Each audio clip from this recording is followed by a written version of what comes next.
19h45 à la télévision Labari. Messieurs, dames, bonsoir et bienvenue à cette nouvelle session d'information du lundi 17 décembre 2018. L'affaire est toujours dans l'actualité au Niger. La mort d'un jeune officier en formation, Talata Shamsuddin Tchambiano.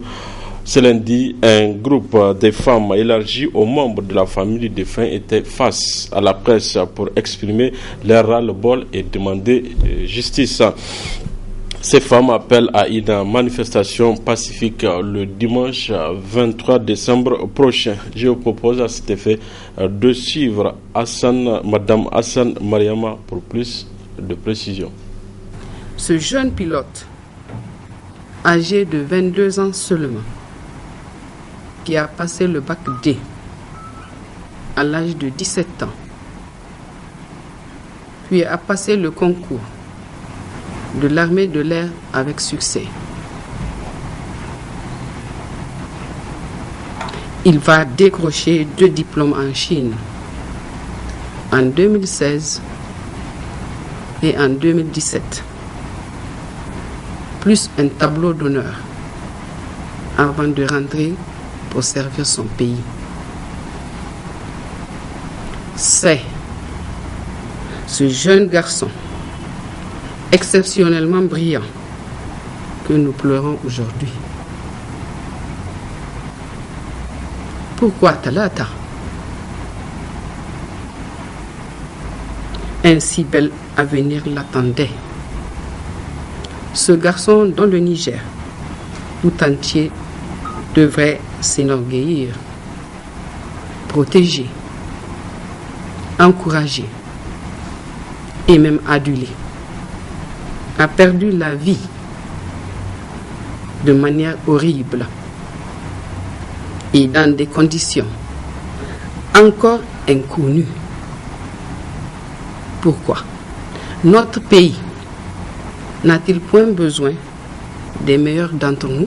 Rappelons que ce n'est pas le seul jeune Nigérien qui a rendu l'âme dans des circonstances similaires. En effet, il n'est pas rare d'apprendre la mort subite de jeunes recrues en formation sur les champs de bataille, dans des affrontements armés, suite à des attaques, des embuscades, ou tout simplement après un passage sur un terrain miné. Ceci est également le cas suite aux manifestations des étudiants et ou des élèves sur toute l'étendue du territoire. Cette jeunesse face à laquelle nous avons démissionné, la laissant seule, abandonnée et sans défense contre les trafiquants de tout acabit, le chômage, la prostitution, la drogue, l'oisiveté, pour ne citer que ceci. Cette jeunesse censée prendre notre relève, cette jeunesse destinée à s'occuper de nous dans nos derniers jours.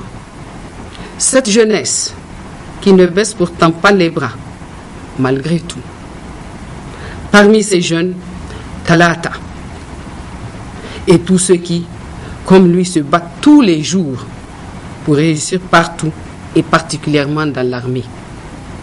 Malheureusement, c'est là que beaucoup sont fauchés à la fleur de l'âge.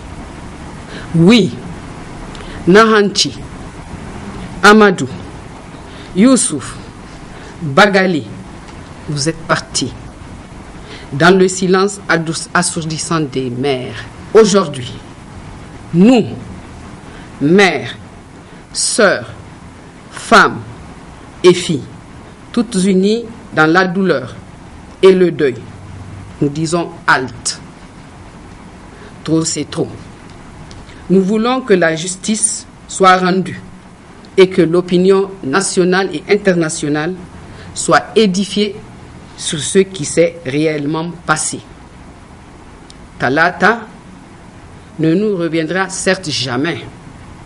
Mais nous ne voulons plus qu'il y ait d'autres talata dans nos centres d'instruction, nos campus, nos écoles, encore moins dans nos rues.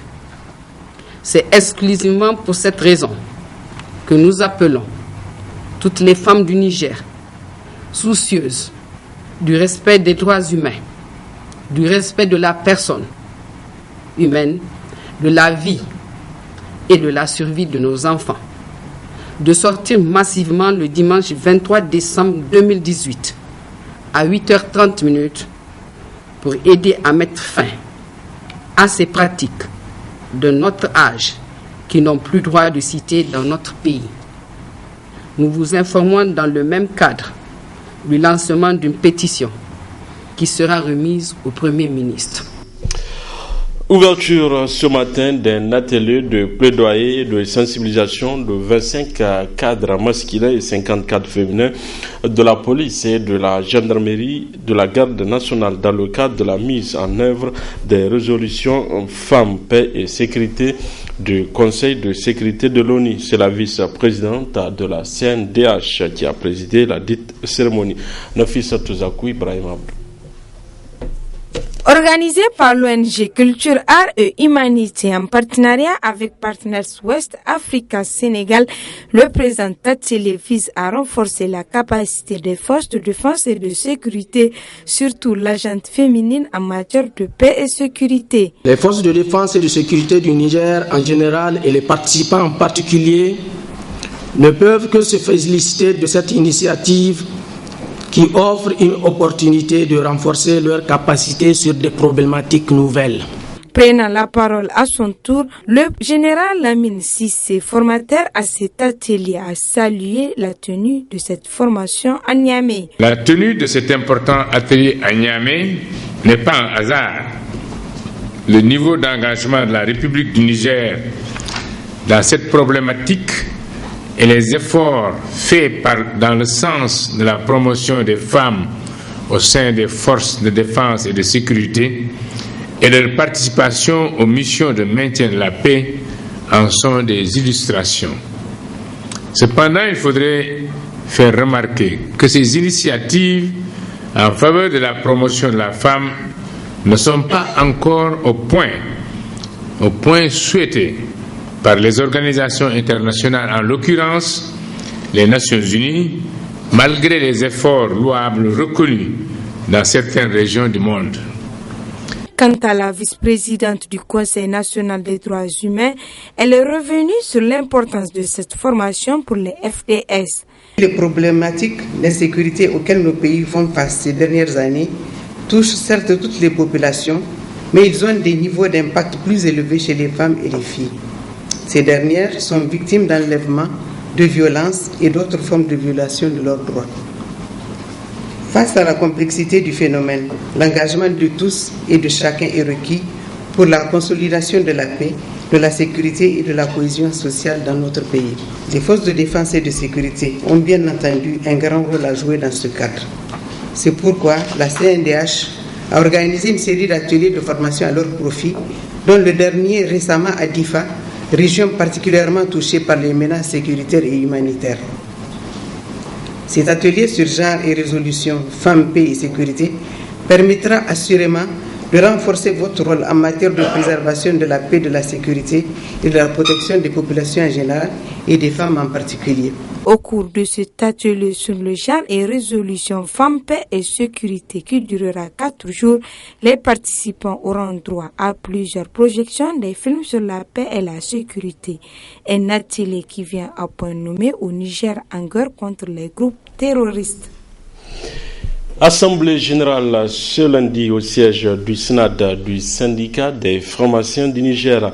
Une assemblée pour parler des préparatifs de la mise en place de l'ordre des médecins pour se conformer aux normes de l'UEMOA. Asma Osedou et Halidou Brema. C'est une assemblée générale pour déterminer le mode de fonctionnement du syndicat, mais aussi pour déterminer la conduite à tenir dans la lutte pour défendre la profession et les intérêts des militants. Il s'agit des premières assises pour l'installation de l'ordre des pharmaciens. Donc comme le syndicat est la seule structure organisée de la profession, donc on va préparer l'organisation de la deuxième structure qui est l'ordre des pharmaciens, le conseil de l'ordre des pharmaciens du Niger. Essentiellement, c'est surtout l'adoption de notre projet de texte de code de déontologie et le règlement intérieur qui définissent la profession pharmaceutique au Niger.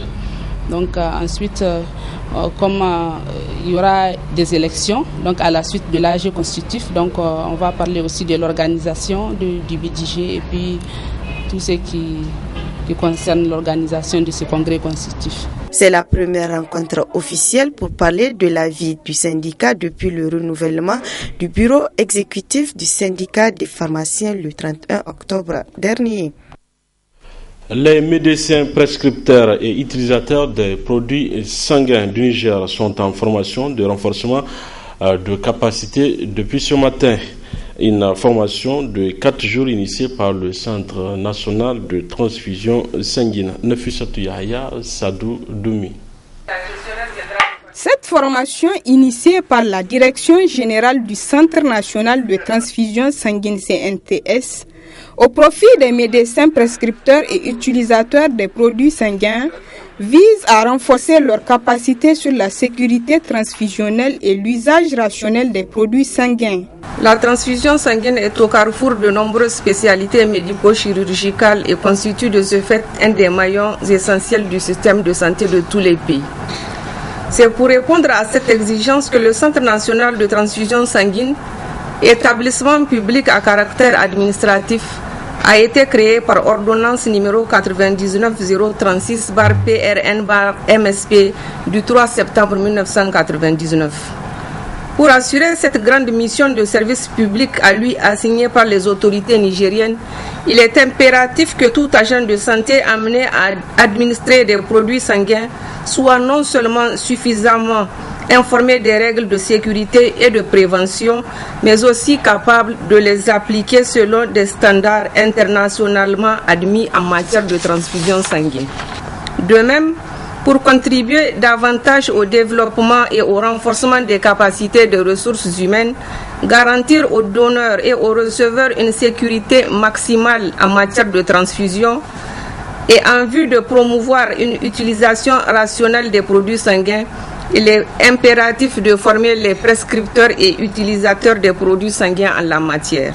Occasion pour le formateur de mettre l'accent sur l'importance de cette formation pour ces médecins. Cette formation-là, elle est destinée à permettre aux médecins de savoir quand est-ce que la transfusion est indiquée.